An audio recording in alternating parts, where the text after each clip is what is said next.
tu seras niqué deux fois. Niqué deux fois parce que on s'est fait coloniser, esclavagiser. Et aujourd'hui, ça continue. Et non seulement on n'avance pas, on n'est pas dans une démarche d'évolution, mais on est là tout le temps encore à ressasser le passé. L'histoire est déjà écrite, mais la suite c'est quoi? Ça, c'est le plus important. C'est vrai, mais ça ne changera rien à ta vie. Concentre-toi plutôt sur ta vie. Ça ne changera strictement rien.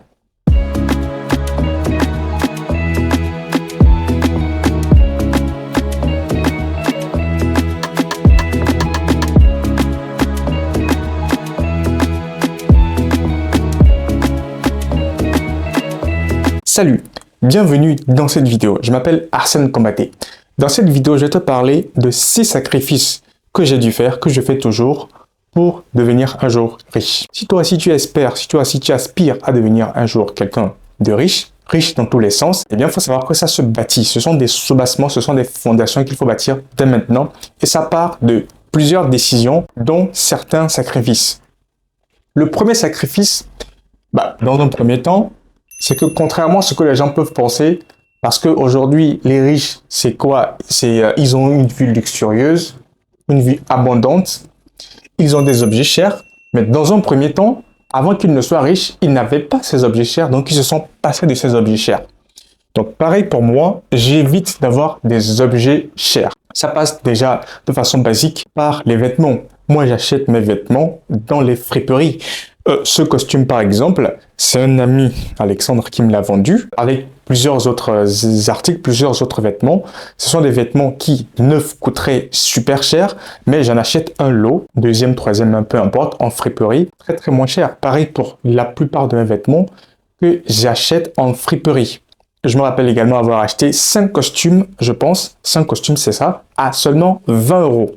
5 costumes de bonne qualité. En fait, pourquoi est-ce que je vais dans les friperies? C'est parce que je trouve des vêtements de très très bonne qualité à très très moins de coût. Donc voilà, ça part déjà dans les vêtements. À part ça, eh bien, j'ai pas d'objet de valeur. Mon téléphone, aujourd'hui, le téléphone, c'est devenu commun, ce n'est plus un objet de valeur. J'ai un ordinateur, mais voilà, je ne possède pas d'objet de valeur. Pourquoi je n'investis pas dans ça? Justement parce que c'est très onéreux. Et donc, ça m'empêcherait de mettre en place des actions concrètes aujourd'hui pour un jour devenir immensément riche.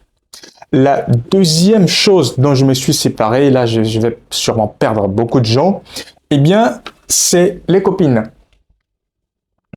J'en ai eu dans le passé. Quand je suis arrivé en France, il y a de cela 5, je suis dans la 6e année, j'en avais pas. Après, j'en ai eu une. Ça s'est bien passé et puis voilà. À un moment, on s'est séparés. Mais je ne m'étais pas rendu compte en ce moment de l'importance de ne pas en avoir. Alors après, ça dépend. Hein. Si tu as les reins solides et les moyens financiers pour, ok, il n'y a pas de souci. Mais quand je me suis mis dans une logique de développement personnel, justement pour devenir la meilleure version de moi-même, pour aspirer à une meilleure vie demain, pour devenir riche demain, eh bien, je comprends que être en couple, avoir une copine, et si tu es une femme, avoir un copain, c'est quelque chose dont tu pourrais te passer.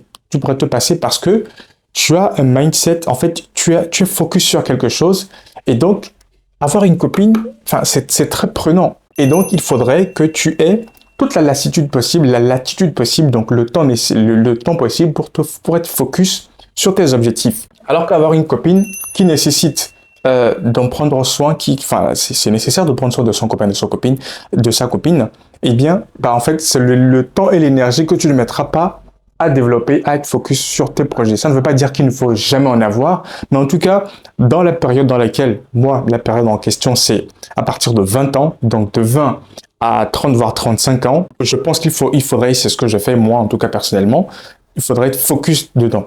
Il faudrait être focus dans la quête de l'argent et donc dire non aux copines. Ça ne veut pas dire que je ne fais pas de rencontres. J'ai déjà rencontré des filles, mais en fait, je leur ai fait comprendre très très vite que je ne suis pas dans cet objectif, je ne suis pas dans cette logique, et donc ça n'ira tout simplement pas loin. elles se reconnaîtront peut-être. Moi, en fait, quand je rencontre quelqu'un, c'est qu'est-ce que tu as d'intéressant à proposer en termes de projet, en termes de mindset, en termes d'investissement. Voilà, c'est comme ça que moi je vois les gens, en fait, tu vois. C'est pas pour avoir une relation, pour aller boire un verre, pour passer une soirée, une bonne soirée ensemble. Non, non, non. Pour l'instant, c'est pas ça. Troisième chose, c'est non à l'alcool. Alors, ça fait un petit peu moins de 2 ans, donc presque 2 ans, que je ne bois plus d'alcool. C'est pas comme si j'étais friand de ça ou que je me retrouvais dans des situations à bracabantexte où j'étais retourné. Non, pas du tout. Alors, en effet, j'ai une sensibilité particulière à l'alcool parce que ça me fait très très vite effet. Mais à un moment, je me suis dit, mais quel est l'intérêt en fait de boire de l'alcool? Il n'y a rien. Je n'avais aucun intérêt. Quand tu pèses le pour et le contre, bien tu te rends compte que l'alcool t'apporte plus de problèmes, plus d'ennuis que l'inverse. Je ne vois pas en quoi est-ce que l'alcool, enfin, je ne vois pas l'intérêt de boire de l'alcool. Les gens vont te dire, oui, pour les personnes qui sont timides, ça permet de passer un bon moment, de sortir et tout ça. Mais le problème, c'est que l'alcool, quand tu bois de l'alcool, tu n'as plus le contrôle de toi.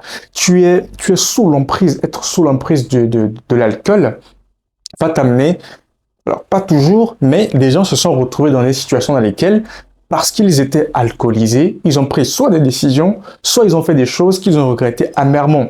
En général, voilà, tu vas prendre de l'alcool. Bon, là, je vais faire une transition avec les boîtes de nuit. Tu vas en boîte de nuit, tu bois de l'alcool, et bien, pour les filles, en général, ça peut se finir par un viol. Par un viol, ou même si c'était consenti, bah en fait, dans une situation qu'elle n'aurait pas aimé, dans laquelle elle n'aurait pas aimé être. Finir avec une grossesse, avec un inconnu, voilà, on connaît tous quelqu'un ou on a déjà entendu parler de quelqu'un qui a été dans cette situation-là. Donc, alcool, je m'en suis littéralement séparé. Ceux qui me connaissent, encore une fois, je le répète souvent, ceux qui me connaissent le savent très bien. Je ne bois plus d'alcool parce qu'il n'y a aucun intérêt tout simplement. Pareil pour le boîte de nuit.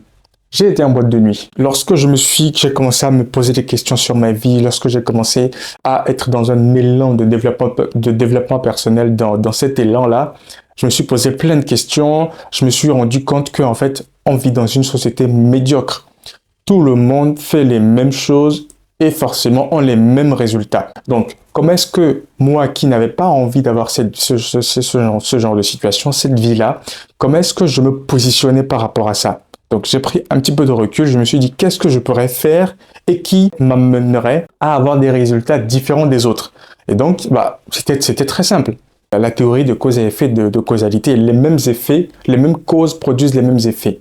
Donc, si je veux avoir des résultats différents, eh bien, il faut que je fasse des choses différentes. C'est là que j'ai commencé à faire des choses différentes, des choses différentes que bien d'autres personnes font, puisque, en fait, je me suis servi d'exemple. Je n'ai pas réinventé l'eau chaude, en fait. Si tu veux, j'ai regardé un petit peu, voilà, tu vas sur Internet, tu tapes, je voulais gagner de l'argent. J'étais dans une situation pas précaire, mais financièrement, je ne me suffisais pas et donc je voulais gagner de l'argent. Je suis allé sur Internet, j'ai tapé comment gagner de l'argent, je suis tombé sur des vidéos sur YouTube et c'est là que peu à peu j'ai commencé à implémenter. Je ne suis pas resté là tout simplement à regarder, à liker, à commenter, à dire oui c'est bien comme beaucoup de gens peuvent le faire aujourd'hui.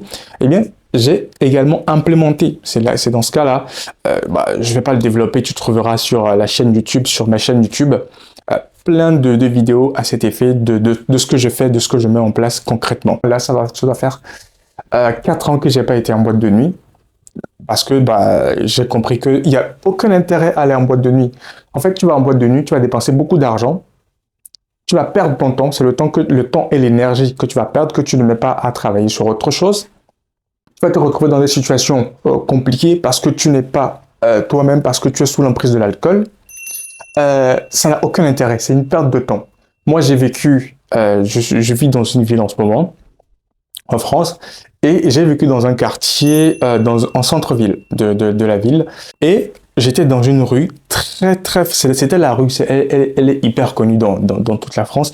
C'est une rue très fréquentée. Pourquoi? Parce qu'il y a les bars à partir du jeudi soir, en fait, c'est la fête tout le temps, c'est les jeunes qui sortent, les étudiants et tout ça. Et j'étais au premier étage, et bien j'étais spectateur de tous ces jeunes-là qui venaient faire la fête parce que c'était le week-end et tout ça. Et tiens-toi bien, je suis resté 1 an. Alors pourquoi je suis parti? Parce que je n'avais pas le choix, je t'explique pourquoi. Eh bien je suis resté 1 an sans être attiré parce que, en fait, une fois que je comprends les choses, une fois que je suis aligné avec les décisions que je prends, eh bien, ce n'est plus un sacrifice. Pas la vidéo intitulée sacrifice, mais en fait, ce n'est plus un sacrifice puisque ça ne fait plus ni chaud ni froid. Je voyais les étudiants, j'avais les bars au pied de l'immeuble, des boîtes de nuit au pied de l'immeuble. D'ailleurs, ils faisaient de bruit, ils me dérangeaient. Mais ça ne m'attirait pas du tout. Ça ne me donnait aucune envie. Je regardais les jeunes, je me disais, ah, les jeunes. Alors, en fait, ça me rappelait l'époque pendant laquelle je le faisais. Mais aujourd'hui, parce que je suis focus sur quelque chose, eh bien, tout ça là, c'est relégué, c'est même pas au second plan. C'est tout simplement supprimé. Tout simplement. Donc, après, oui, je suis resté qu'un an parce que j'ai dû partir parce que le propriétaire vendait l'appartement. D'ailleurs, j'avais fait une vidéo là-dessus.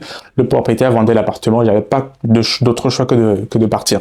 Donc, si n'eût été ça, je serais resté. Mais c'est pas parce que, à un moment, je ne pouvais plus résister à la tentation parce que il y avait tout simplement pas de tentation d'aller en boîte de nuit. Le prochain sacrifice que j'ai fait, alors, sacrifice, c'est pas vraiment un sacrifice, eh bien, c'est de blâmer la France. Les gens de la diaspora, et même quand j'étais en Afrique, il y a plein de gens qui blâment la France, ou en tout cas qui blâment les pays du Nord, d'entretenir des relations malsaines, des relations de domination avec les pays du Sud. Tout ça, c'est vrai. Mais moi, à mon échelle, je n'ai pas le pouvoir dessus. Je ne suis pas membre du gouvernement ou quoi que ce soit. Des gens ont tenté de le faire, ils n'ont pas réussi. Moi, ça ne fait pas partie de mes objectifs, de mes aspirations. Donc, au lieu d'être dans la position de tout le temps dire oui, la France a fait ceci, la France est venue piller, tout ça, enfin, c'est vrai. Mais ça ne changera rien à ta vie. Concentre-toi plutôt sur ta vie. Ça ne changera strictement rien. C'est pareil pour le racisme. Les gens vont te dire que la France est raciste. Ok, s'ils veulent, c'est leur point de vue, c'est leur opinion. Les gens se plaignent encore de l'esclavage, de la colonisation. C'est vrai. Mais si tu restes là, en fait, tu seras niqué deux fois. Niqué deux fois parce que on s'est fait coloniser, esclavagiser. Et aujourd'hui, ça continue. Et non seulement on n'avance pas, on n'est pas dans une démarche d'évolution, mais on est là tout le temps encore à ressasser le passé. Eh bien, en fait, on se fait niquer sur toute la ligne. Donc, à un moment donné, il faut se mettre dans une autre position, d'arrêter de blâmer, d'arrêter de rappeler des faits historiques. L'histoire a déjà dit son mot. Il y a des bouquins qui existent. Ok, l'histoire est déjà écrite. Mais la suite, c'est quoi? Ça, c'est le plus important. La suite, c'est quoi? Je pense que si tout le monde se posait cette question de savoir, ok, ça, c'est vrai. Qu'est-ce que j'en fais? Qu'est-ce que je fais de ça? Qu'est-ce que je fais de ça? Est-ce que je peux partir de ça pour améliorer quelque chose, que ce soit dans ma vie, pour ma communauté, ou peu importe? Qu'est-ce que tu fais de ça? Ça, c'est le plus important. Ensuite, être impatient. En fait, c'est un sacrifice que j'ai dû faire. C'est vrai qu'au début, quand j'ai commencé à lire des livres de développement personnel, quand j'ai commencé à voir ce que les gens faisaient, quand j'ai commencé à voir un petit peu ce que les riches montraient un peu, je voulais ça tout de suite, quoi. Je voulais tout de suite avoir une belle maison, avoir une belle voiture, une belle vie. Mais en fait, avec le temps, tu comprends que c'est pas possible tout de suite. Je suis patient. J'ai compris qu'il va falloir que je sois patient, que je travaille tous les jours et de faire des choses différentes. Surtout de faire des choses différentes, de faire des choses d'éviter d'être dans la masse, d'être dans le suivisme, puisque si tu le fais, le résultat est déjà connu. Donc c'est pas la peine de s'embourber dans cette situation-là. Donc voici 7 sacrifices. Aujourd'hui, ce ne sont même plus des sacrifices puisque je le fais de façon aisée. Il y a encore plein de choses. Voilà, je ne vais pas m'étaler, ça serait plus le sujet. Mais voilà en quelque sorte, en quelques lignes, ce que je pourrais te partager. Dans la barre de description, tu as 3 liens qui pourront te mener vers un e-book que j'ai écrit gratuitement, que tu peux avoir gratuitement. Deuxième lien qui va te permettre d'avoir accès à une formation sur passer à l'action tout de suite. Et le troisième lien qui te permet de rejoindre mon réseau Mindset et Business. Je te dis à très bientôt dans la prochaine vidéo. Allez, ciao!